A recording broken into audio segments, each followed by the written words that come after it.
Yep, this is a brand new type of video here on the channel. Like basically every idea I have here, this was inspired by a PR person saying, hey, do you want free access to something?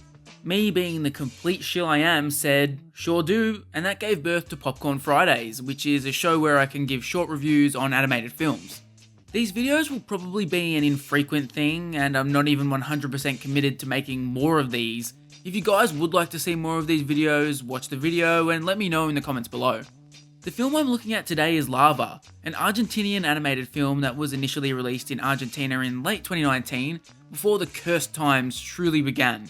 The film has been dubbed into English now and is being released by Rock Salt Releasing on March 15, with the original Spanish dub also being made available too.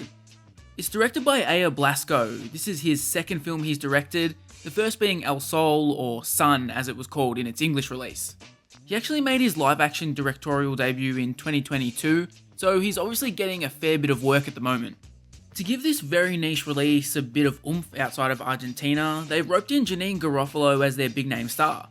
Older viewers will remember Garofalo for her stand-up. I got my period today. Oh, good lord. But animation fans will probably have heard her voice work in Kiki's Delivery Service, Ratatouille, Duckman, Aqua Teen, and BoJack Horseman. Lava is marketed as a near-future sci-fi satire.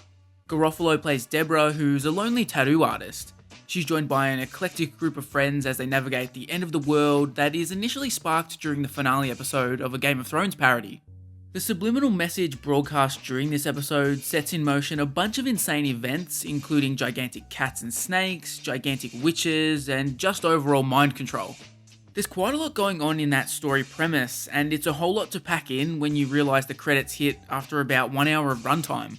Right off the bat, before the story even got rolling, I was majorly turned off by the art style. It's just so unappealing and feels low budget. I'm sure this film was made on the cheap, but I've seen countless indie animations that were done on a shoestring budget that were far more appealing. Just because something quite literally has a cheap budget, it doesn't mean your work needs to look cheap.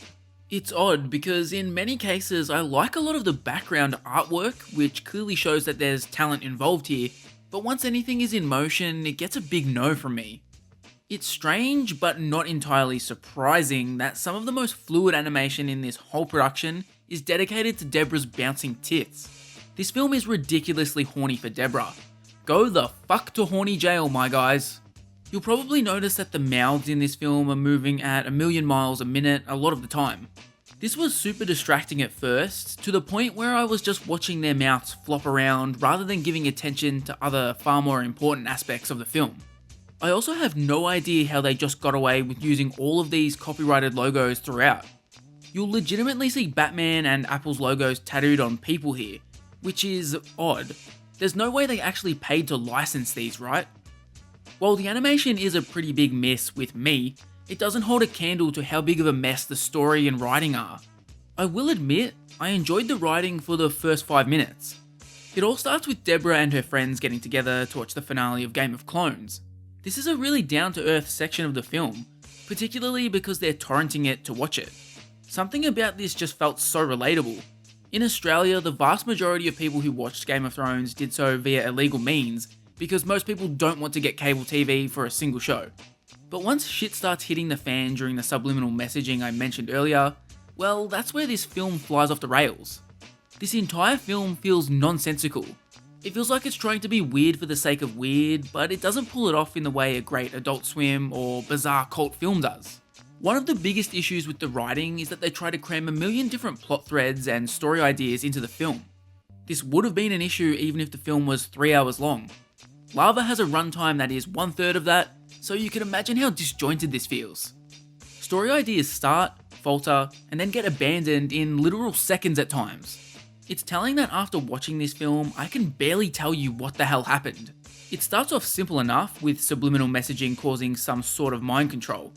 The weird invasion of giant cats and snakes is pretty random, but not impossible to just take in stride.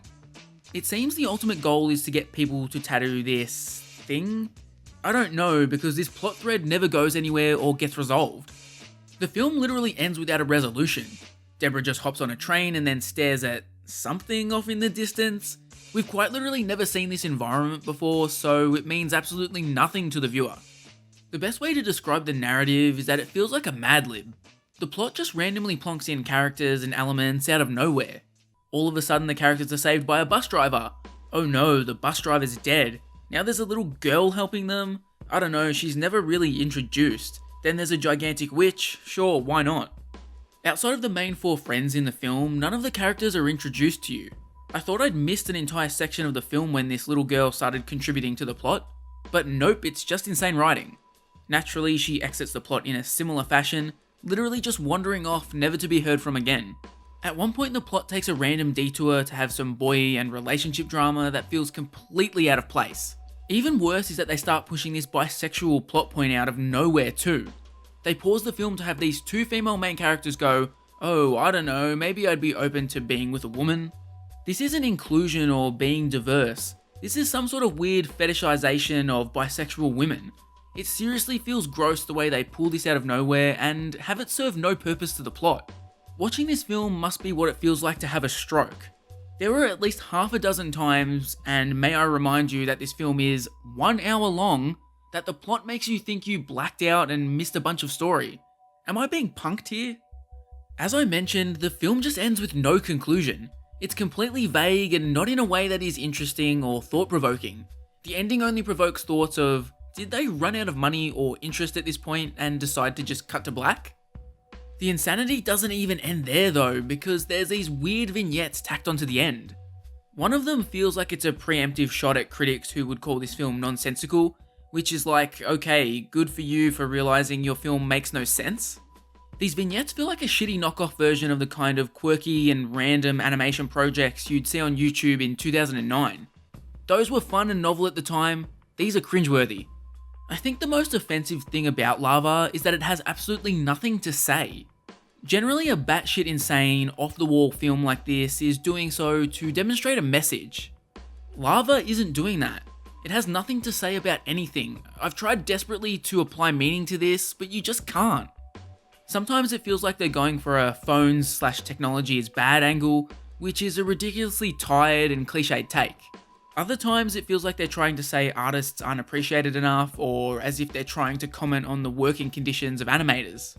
Maybe this was their intention, but the unfocused nature of everything means these potential ideas are abandoned immediately.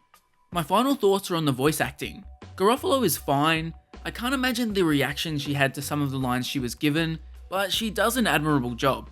There were numerous quality issues though.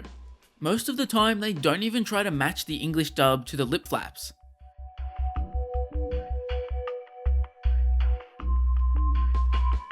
There are literally moments where the lips will be gabbering away while the film has been silent for an extended period of time.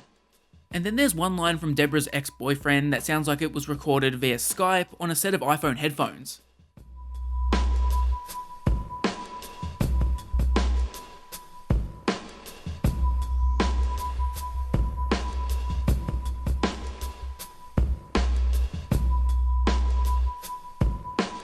It's basically a trope for YouTube reviewers to call anything that is slightly bad the worst thing ever, so I desperately need you to understand this. Lava could genuinely be the worst film I have ever seen. Like, literally the worst film I have ever seen. This includes student films, web films, indie films. Out of literally every film I have ever seen, this may be the worst. Some of my favourite films of all time, such as Sorry to Bother You and The Lighthouse, are super weird abstract concept films that on the surface can appear to be weird for the sake of weird. The difference between Lava and those films is that they have a genuine point to make, whereas Lava is all over the place. If they were trying to convey some sort of meaning, it was well and truly lost. My best guess is this is supposed to be some sort of commentary on the working conditions of the animation industry, or the experiences of artists in general, but it's presented in such a messy manner that all meaning is lost. Plot threads randomly pick up, go nowhere, and then get dropped as quickly as they were introduced. The whole thing ends up being nonsensical. I always feel bad when somebody sends me a review copy and I end up trashing it, because clearly that's not what they were hoping for when they sent it to me. But try as I might, I can barely draw more than a few seconds of praise for this film. Naturally, I don't recommend you watch Lava.